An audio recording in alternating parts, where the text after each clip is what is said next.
he's one of the few folks that can work across species and has had a great impact. Used to be a geneticist for PIC, or Pig Improvement Company in Tennessee, which is, as we know, one of the most fast-paced, genetically focused meat animal companies in the world. So I'm going to go ahead and turn it over to Mahdi. He's going to give us a talk about what happens once you send that blood card or that TSU sample to the ASA, what exactly he does with it, so it's imputed and you get the results on your evaluation on herdbook.org. Mahdi? Yep. Thank you so much, Luke.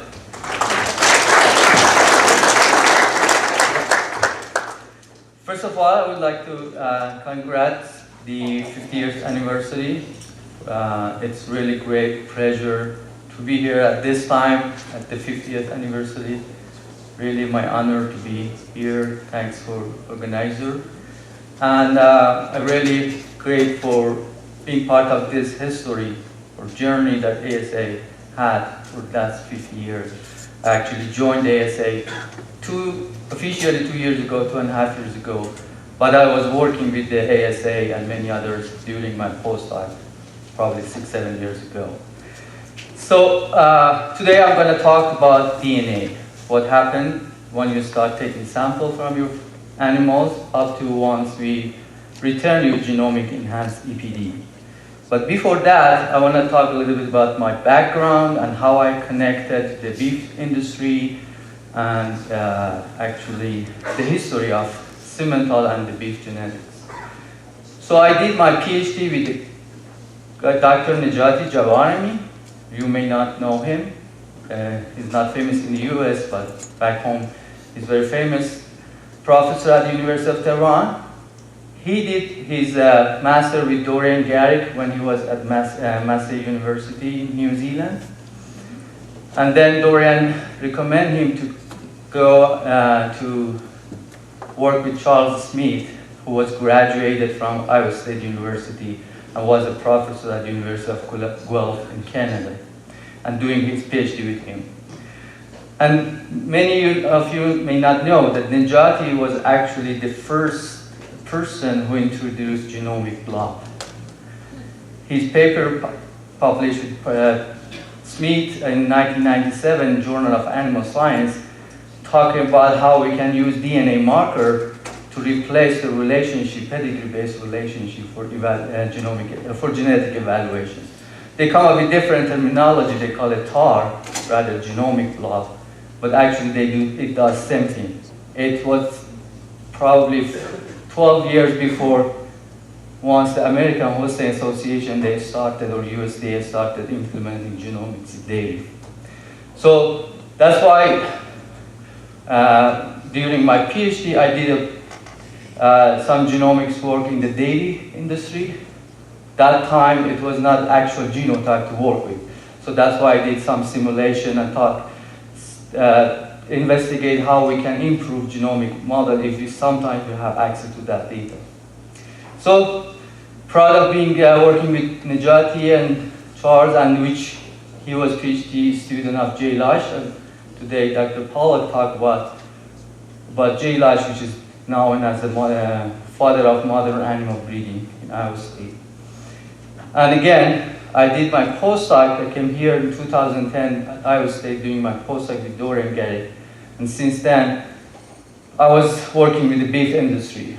We actually was the group that tried to test and implement genomics at the early age for the beef cattle. And the model that we developed at Iowa State was used to the system we call it blending.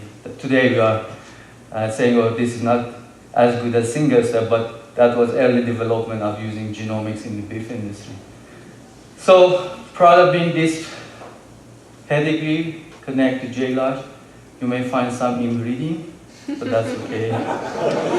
It's not too bad. Yeah. Line breeding. Line breeding, yes. Okay. What is the DNA? Trying to make it this presentation as a story, not very scientific.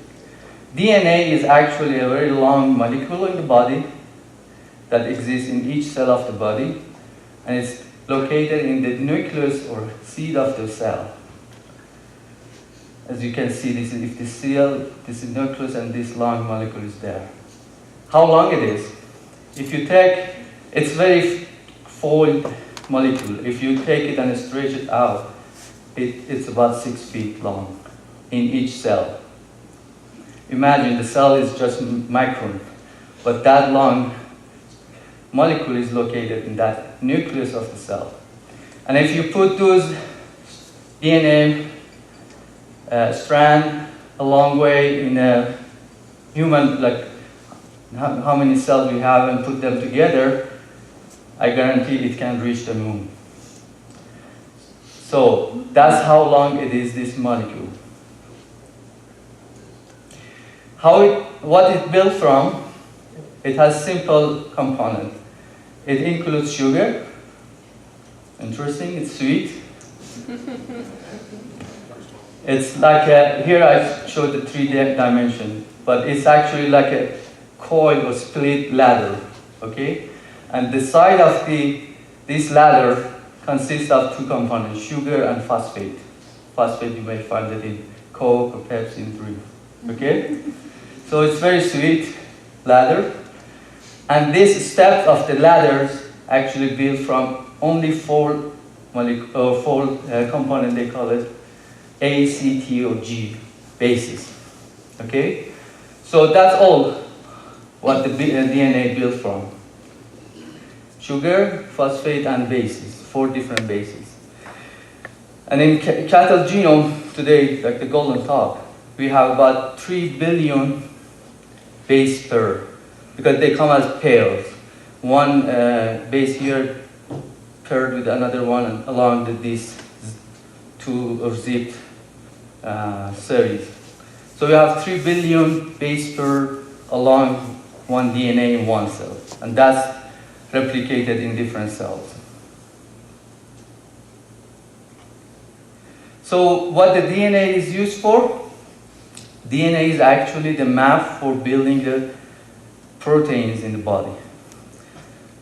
DNA, the codes, these 4 letters comes together, and these codes will be translated to another molecule, we call it mRNA, and then mRNA codes will be translated to component, we call it amino acid, and once you join those amino acids together, you build the protein.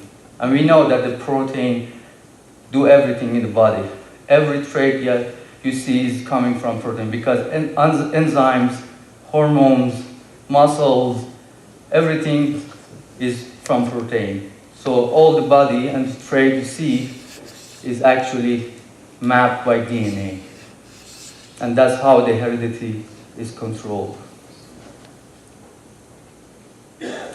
So the question is how we can use only 4 letters to code these variety of traits and different features in all the organisms, not only cattle but humans. The answer is simple. How we use these 28 alphabets to make these many words, meaningful words. If you want to make non-meaning words, that will be a lot. So these 4 nucleotides, once come together in the series, each 3 combinations codes will be used to code one amino acid. Okay? So if ATG is one code for like tyrosine, one amino acid, the next CTA code will be used for a second amino acid. And once you have these 20 amino acids, the lengths and the combination of those make different hormones, makes different features, different traits. So all the body is built with these 20 amino acids. But the difference is in the combination of those amino acids coded by DNA. Okay, if you start searching along the genome, we said I have about 3 billion nucleotide, base pair nucleotide, in the genome of cattle. You see that in many places, the codes are the same. Like here, at this position, you have G for everybody, C for everybody, A for everybody.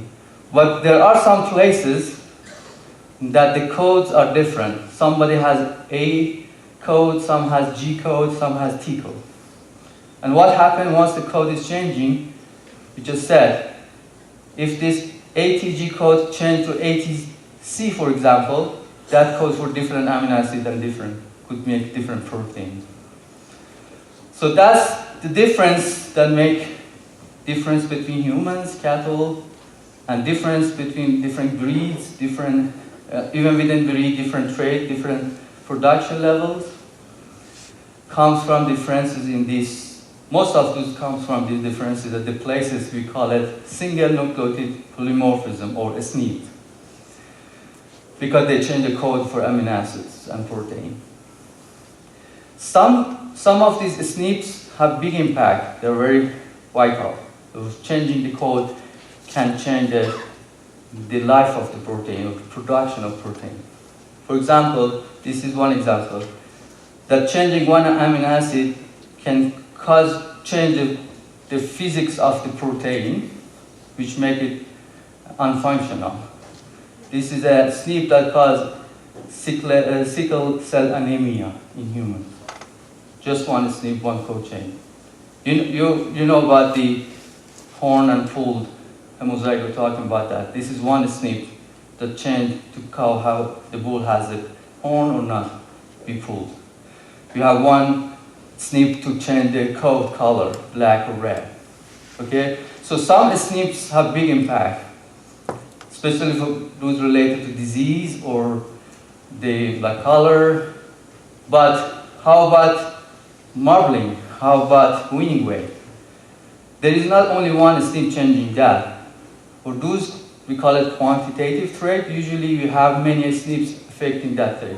And each of them may change a little bit of the marbling score or carcass weight, whatever trait you're interested. Okay? So those are, we call it polygenic trait or quantitative trait. So it's not easy to manage like pool and horn genotypes. Remember, everybody get one allele from dad, one from mom, yeah? So father and mother.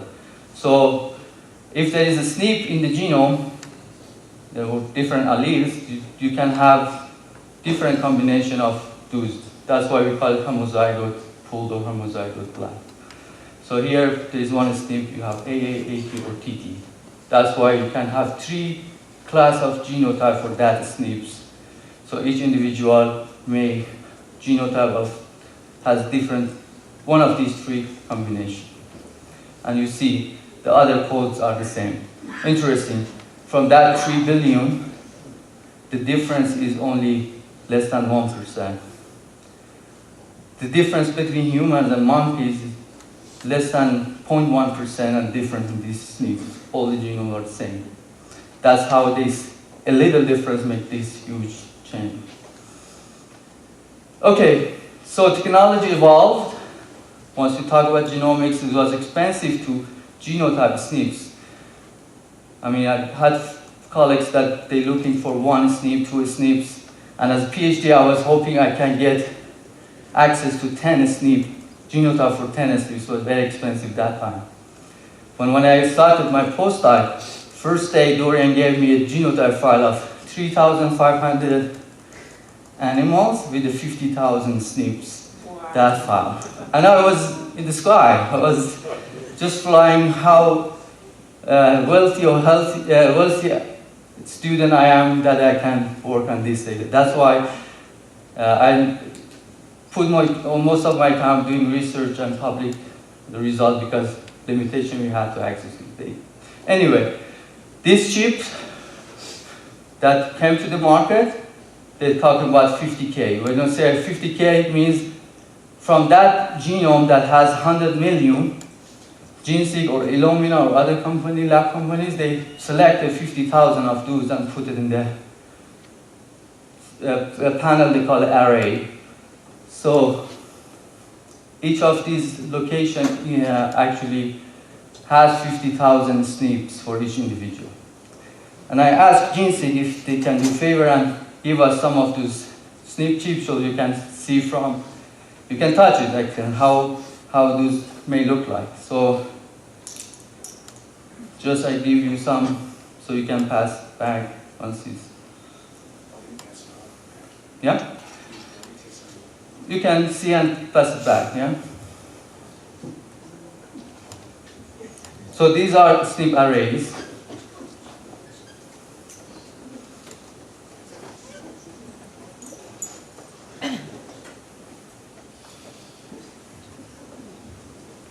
So what you see, each of these SNP arrays can genotype 96 animals.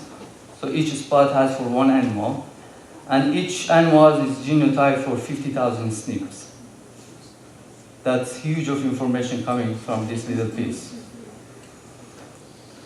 Some of these SNPs are actually high density, 150K or 700K, same size.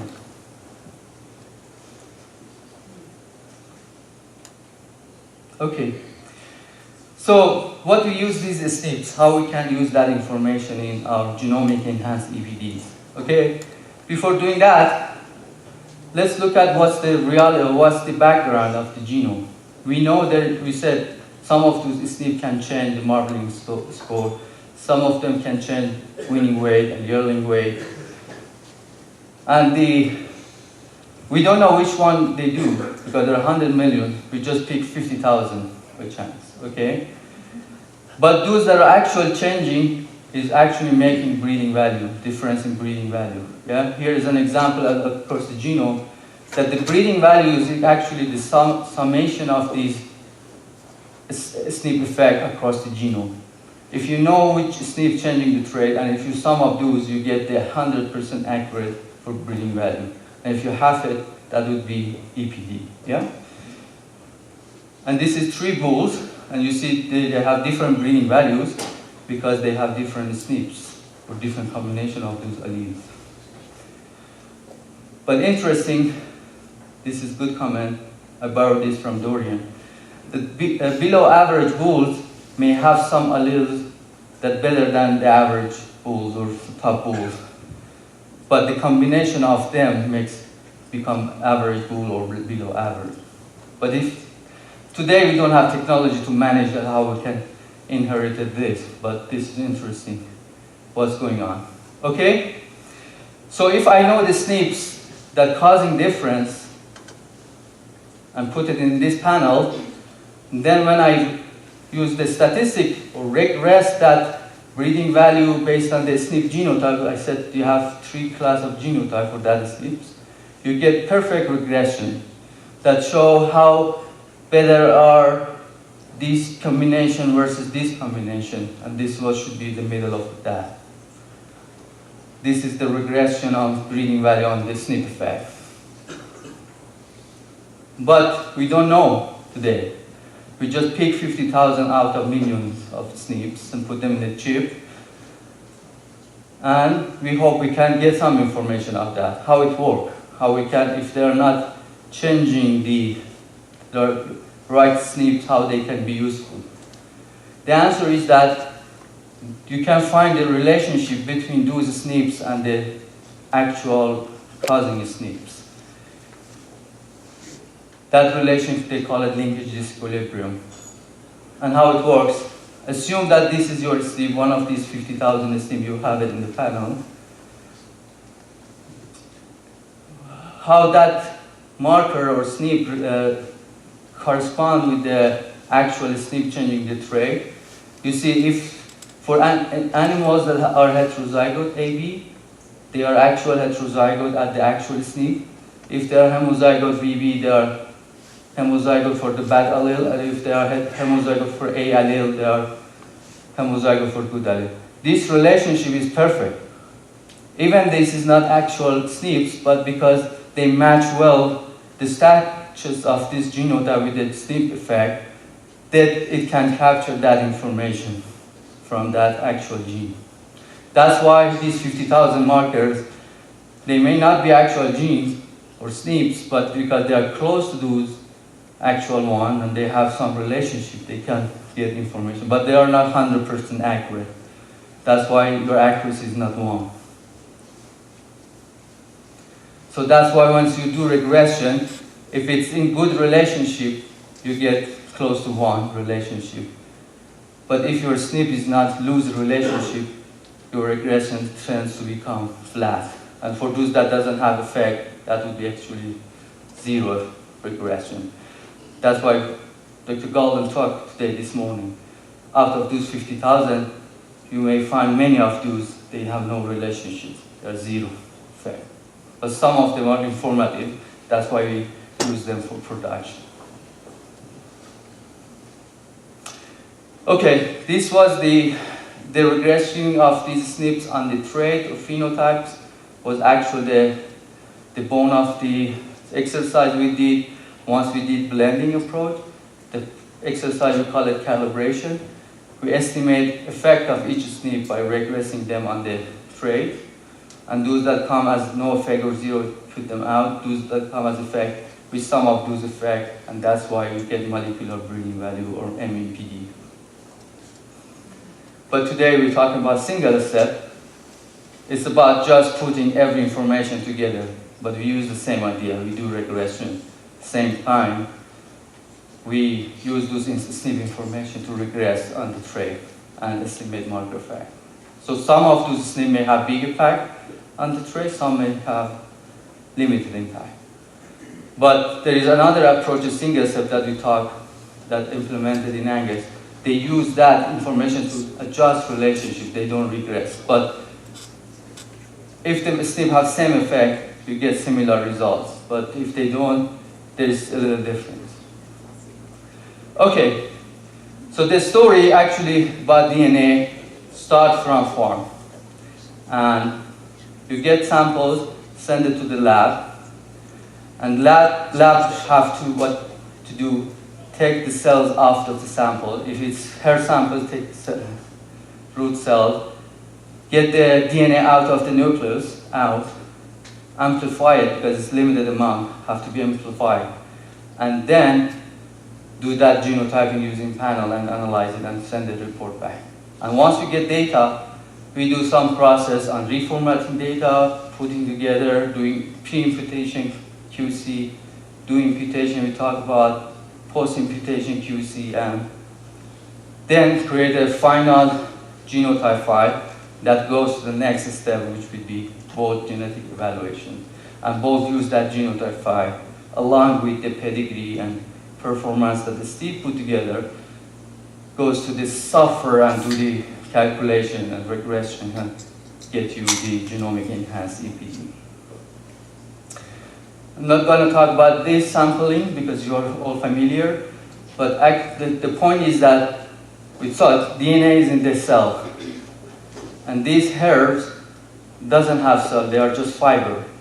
The cells are located in the root. That's why it's recommended if you take the hair samples, make sure that they have root, because cells, DNA are in the cells, okay? And we have tissue collecting sample, which is more efficient because you get the actual tissue and all are the cells, so you get better DNA quality. So I'm gonna get you a tour, video tour to one of the lab we are working, GC, see what the processes goes of what they do with the samples come from your farm to there. And yeah, from the beginning until I get the results back from GC.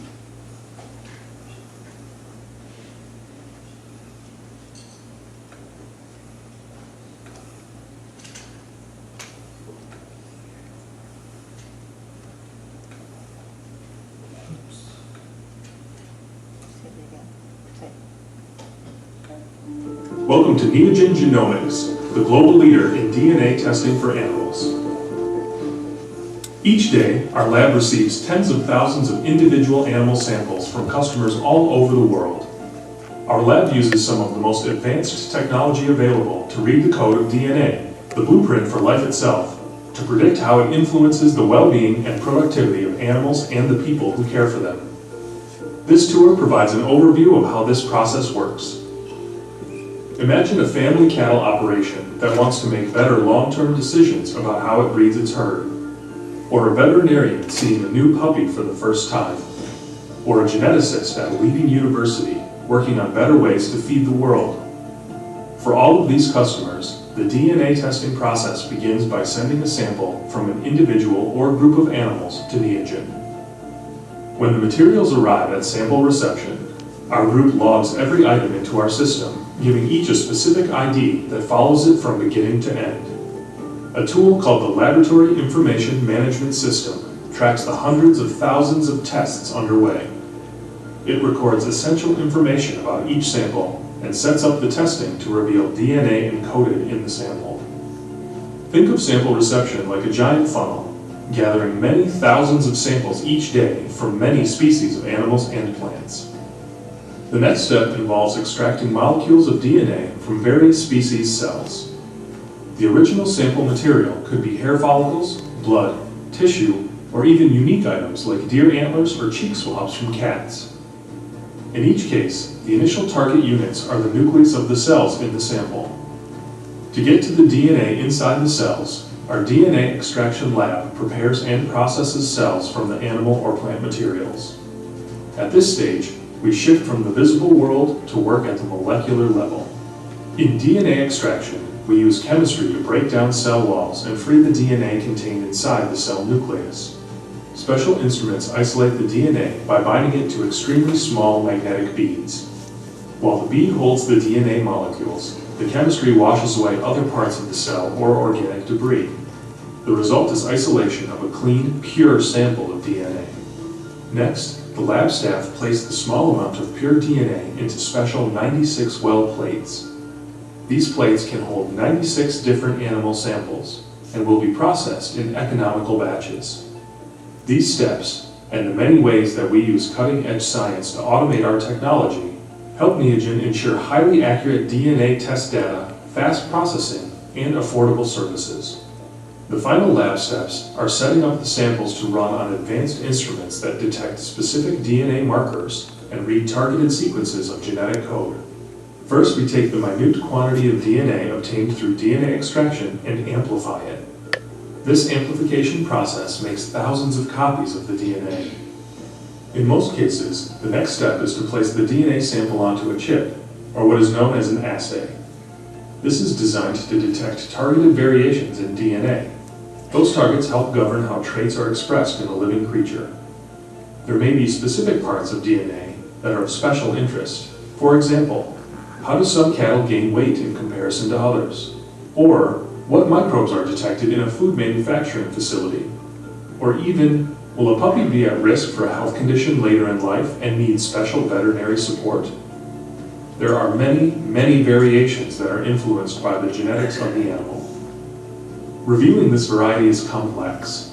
When placing DNA onto a chip, the target area is often stained with a fluorescent dye.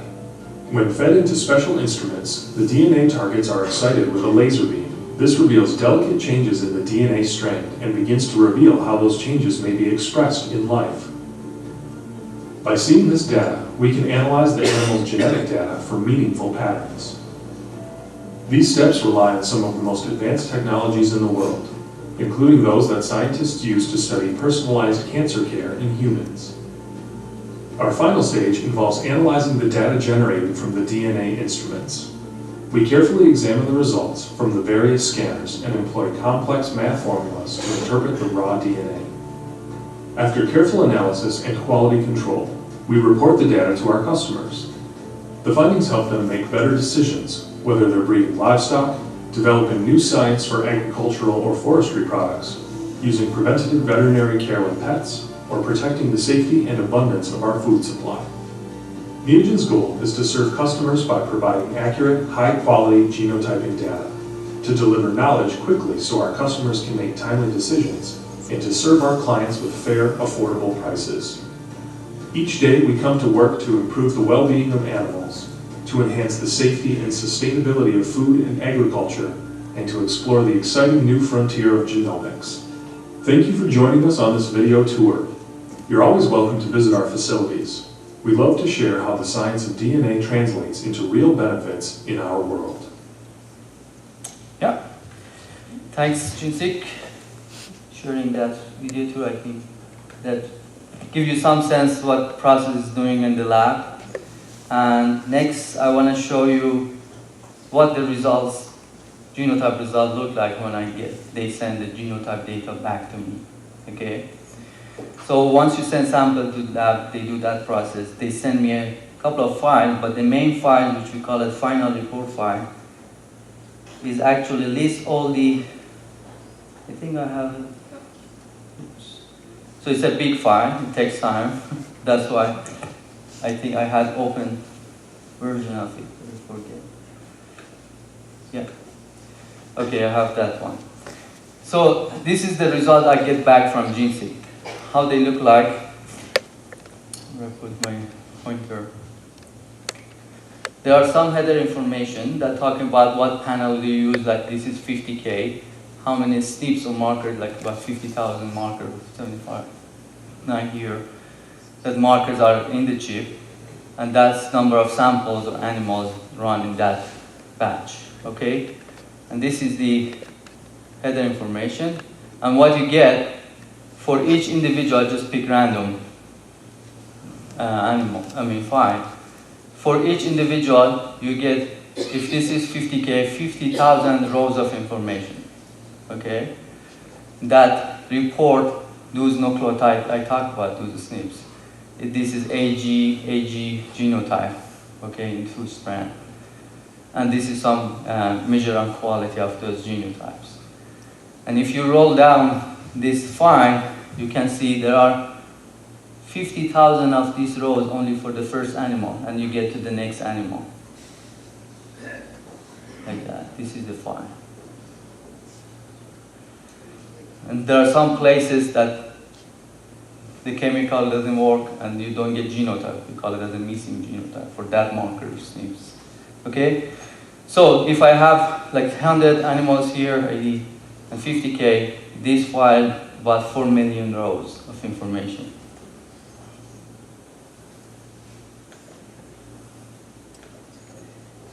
Okay.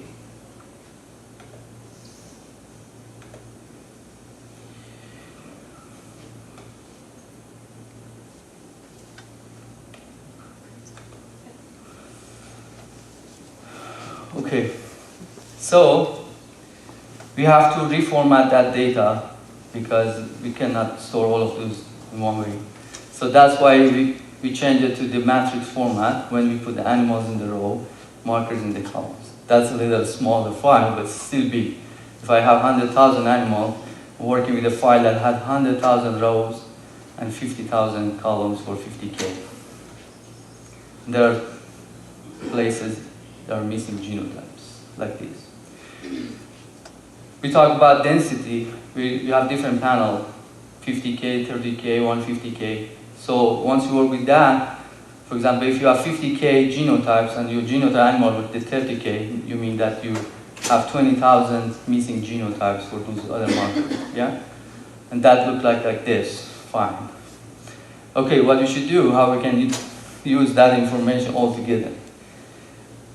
We have a process, we call it imputation, that helps you to predict those missing genotypes and fill in the gaps easily, no cost. It costs for the imputation software license, but not that much. And this is what the imputation means. If you have the parent genotypes, like father and sire and dam and the progeny all at the high density, you don't have missing genotypes. All are filled, and these colors show what part of the genome of the parent inherited to the progeny, okay? But if you have low density, that means you don't have information in some places. Some SNPs are missing, yeah? But if you have the parent at the high density, I can cheat and I can look at the parent genotype of sire here. Okay, can you hear? Yeah. Okay, and then this is the black allele come from here, black allele, so everything in between should be black. I can easily fill these gaps at no cost, yeah? But there are some places that there is change in the strand of chromosome from parent. You don't know, you're not sure how you can predict that. That's why accuracy is not one, some errors. Anyway, so this is what the imputation we do at the ASL also. We get mark a different panel, we do an impute genotypes to higher density. That's why we recommend those individuals that become AI or donor dams, we have them high density, because that allows us to impute every genotype in the progeny up to the higher density for any reason we want. Okay, we do some quality control on the genotype we receive from the lab before imputation, after imputation. That I want to talk a little bit about that, because sometimes you pay for genotyping, you send samples, but you don't get results back. Actually, the results coming, but they don't get to the evaluation because of the quality issue. Some of them are like, if you get very low call rate, I mean, if you assume paid for 50,000, but you get 20,000 genotype back from that, we don't accept that. We've set some threshold like 85% should be genotype to accept that sample. And once we pull them from low density to high density, at least we have to have fill 5% to impute the rest. Some observation we saw in the data was, we call it extreme genotypes cases, where if you look at the distribution of number AA alleles in the genome of 50,000, there are some distribution. But you may find some animals that have very low number of AA or very high number of AB, which is very unusual. That's probably the quality issue rather than reality. That's why we've kicked off these genotype for individual from evaluation. Once we clean that, you get a nice distribution of the number of alleles or genotypes. The other control that we do is the parentage verification. You run the parentage test using official 100 or 96 markers, but we do also same parentage test using all 50,000 markers, looking at the genotypes between sire and progenies, make sure that they follow the rules. If the sire is AA, the kidney couldn't be BB. It should be either AA or AB. If you look at this, for example, this is one sire that have about 111 progeny. And out of those 50,000 markers, there are some markers that are problematic or the quality is not good, so that's why they don't match, that's okay. But you have two progenies here that have about 4,000 of those markers that doesn't match with the sire genotypes. So probably they have either pedigree error, sampling error, or the sample could be mixed with other sample, some quality issue. That's why we take this sample out. Okay, in summary, the pipeline we built at the IGS, we call it IGDB. It's actually, this is the schematic format. We take this genotype with the different density. We do some pre-imputation QC, and then we put them in the pool genotype file. We do imputation, we fill those gaps that are missing genotype or low density. And then do some after imputation QC like extreme genotypes or parentage tests. And then that file makes it ready for the evaluation. It goes to the next step, to the bulk software that take that file plus other data information to do calculation and calculate genomic enhanced EPD. Okay, that's all I have today. One more time, I want to thank the opportunity, and probably I have to thank my postdoc supervisor, Dorian Garrick, who actually had a very big impact not only on me, also in the beef industry, ASA history as well. So thanks, Dorian, for giving this opportunity to come here and do research and now being a part of ASA and this nice community. And I would like to give thanks John and other well-minded people that look at the future and helping the industry. I should say that I came here as a fellow of NBCEC. So that was the grant that helped me to come here and do research and work. So thanks NBCEC, thanks John to look at this we'll look at the future and create this opportunity for people like me. Thank you.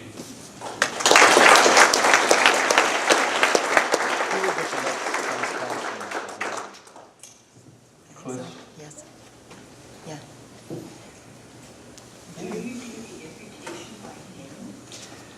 No, it's impossible.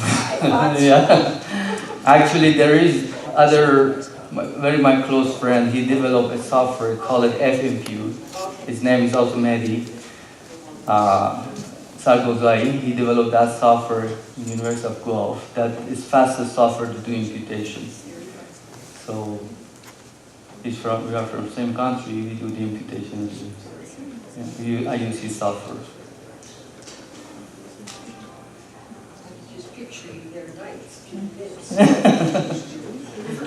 Okay, another question?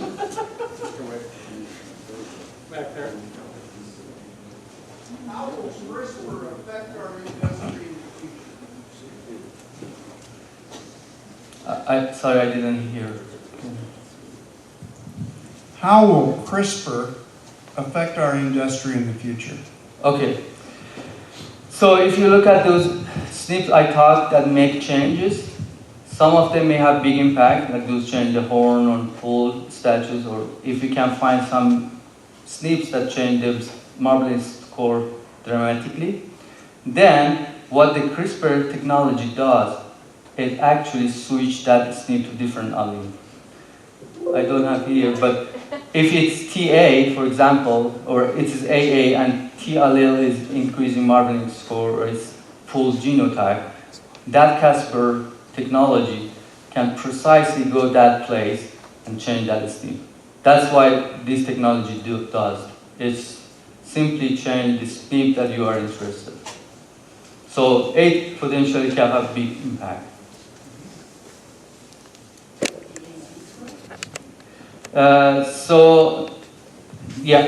That would be true once the embryo is going to transfer. They can add some chemical that goes that direction. Why don't you stay down there? Yeah. Walking around. So Mahdi, so as you have shown and we know now, we can take a low density test and impute up and essentially turn a low density test into information. Essentially it turns into a high density test through imputation with very little loss of information. Yet we require our members, if they have AI sires or donor dams, we require them to do a high density test on those animals. Why is that? Why do we do that? We're just trying to penalize them? No, actually we're gonna help the whole system by adding new markers to the production. Now Bruce talked that we are not using all 50K. So why we should do all 50K tests if we don't use it? We use it for the imputation first. So if those that are less than 50K, we impute them up. That's why we need to do 50K at least and 50K. Do imputation.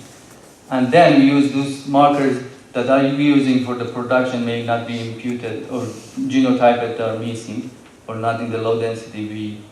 We impute them, fill them. We use them production. But this is not the end of the day. We want to evolve on that subset we use, the SNP you're using for production. We want to add new variants. That's why we recommend do higher density, like 150,000 markers, 150K. There may be some markers in the 150K we are not using today that are better than current subset, okay? We want to add them. That's why we say those that have the parent as an AI or donor dam, do the high density, allows us to impute genotype to 150,000 for everybody in the database, and then do research, do that regression part, find are there any new SNPs in the 150K that are better than current subset. If they are, we bring them into production. That's why we go and add those new variants. I hope that I answered the question.